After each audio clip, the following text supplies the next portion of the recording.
So this is Game Changer Part 2.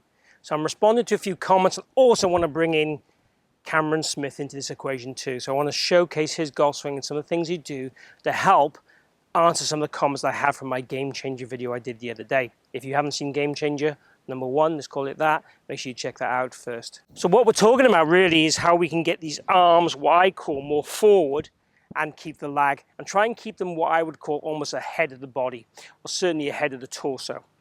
Now, a lot of people in the comments talked about, well, if you're in this position here, how can you square it up and how can you make contact? And they said that this is a ridiculous position to get into. And I did say in the video that it was an overdo drill, which means we're going to overdo the movement to try and get the natural position we want better. The common position we see with a lot of golfers, particularly slicers of this world, would be this kind of casting action here, where the arms are way behind the torso. The torso will be rotating, the arms are back here. Then it's a flicky action through the golf ball. What I wanted to feel you get is the butt of the club down to the ball while keeping your torso close, then everything rotates through impact. And I mean everything. When we look at the Cameron Smith example, what you'll see with his golf swing is when his lead arm gets close to his trail leg here, his elbow is ahead of the hands, which is amazing. That's exactly where I want you to be. And then from there, what happens is the hands continue to win the race forward. So his hands get almost to the lead leg before they really make contact with the golf ball. So this club, with the forces that are imposed on it and gravity that's imposed on it, is always working down without us trying to make it work down. At the same time this is happening, there is rotation with the arm. And you'll see his glove on his swing, you'll see how his arm and glove are rotating, but it's a flat wrist rotation, like this, as opposed to a scoopy wrist rotation.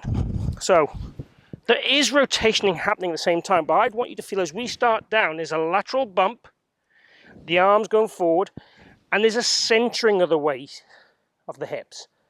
And then from there, there's big turn with the hips, there's big turn with the forearms, big turn with the wrists and shaft. The combination of these things allows us to get that low point in the right spot while squaring the face up. The kind of comments we had from the other video were, you're going to hit push shots. Well, yeah, if you overdid this and never rotated, you would get that. Shank shots, don't really see that really. You have to remember, gravity is making the club wanting to do this all the time.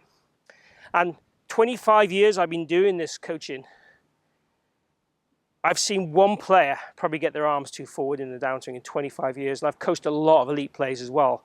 So I'm not just teaching your high handicap golfers and saying they don't do it, because this is mostly a high handicap of fault. But with good players and people who hit overdraws and hooks, we definitely want this elbow to be beating that hand more here, and then the shaft driving forward.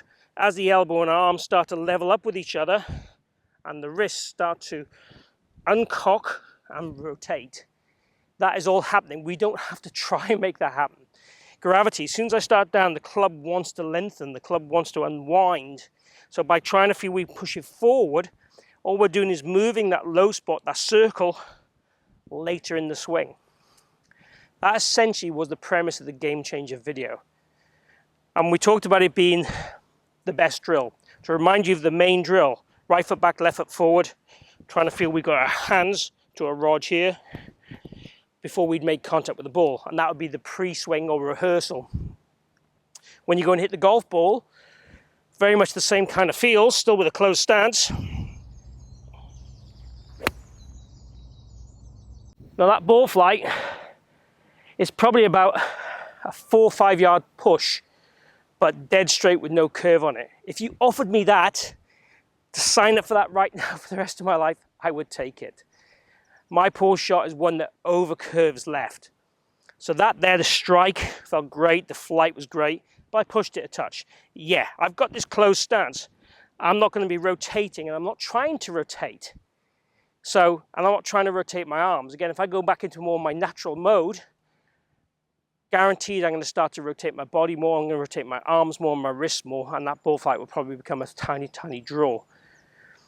So the whole key thing here is really showcasing Cameron Smith's golf swing and how he gets into these similar positions that I focused and highlighted last week, and it had a load of positive comments as well as a few negative comments. But a lot of people, I think, seem to not understand that when we're doing drills, drills are there to influence our normal pattern. The drill swing isn't your swing tomorrow. The drill swing is for you to go and hit a few hundred balls doing, and then see how that affects how we normally move. And we want that to affect how we normally move by a little bit or a lot, depending on how we normally move. So the more you have to change, the more exaggerated the practice might need to be, and the more practice it might need to be. But every time you practice, it should be about improving what you normally do. And it should give us those outcomes. Let's go ahead and try and hit a normal shot and build this in. By the way, guys, Cameron Smith's golf swing is one I use as a model pretty much on a daily basis when people come into my swing studio. From face on, it doesn't get much better. He has the kind of lateral squat, the arms forward, the retention of the leg, and the extension through the golf ball, and the hip posting pretty much down to a T. Very impressive how he played yesterday in the British Open. I don't know when I'm going to launch this video, publish this video, but the Open was yesterday and he played so well. And I've been using him as an example for a long time. So congratulations to Cameron.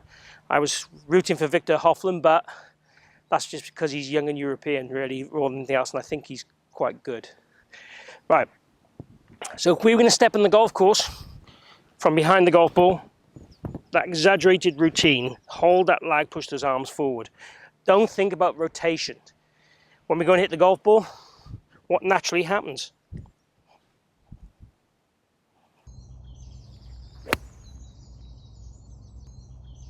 So that one again I hit very well, but I turned it over a fraction too much. Started straight and just turned over a touch too much, which is again my default.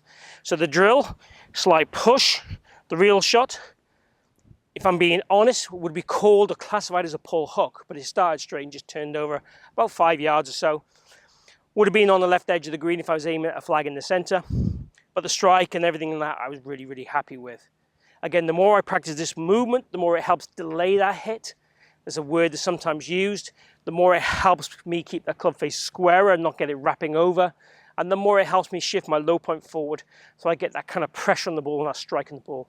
Which for me, my golf swing is exactly what I want. And for the people I teach, 99% of them would need these two things more. The slices of the world might have the club face very open, that they need to get the face a bit squarer or more closed feeling as they do this. So for those guys, we might well feel there's a lot of lead hand only, stab it late and rotate the thumb, rotate the wrist, but keep that wrist solid and firm. That's the kind of thing I might get the slices to feel in combination with the game changer drill. So I hope you've enjoyed that. I hope that helps clear up a few things from a few of the comments that I had on the game changer video. Overall, very positive stuff and very popular video. So make sure you check out both videos if you get a chance. They'll tie in nicely together, and hopefully showing you a bit more of an example of the Cameron Smith will help kind of you understand and believe and trust the moves I want you to do. So good luck. Hope to see you back here real soon.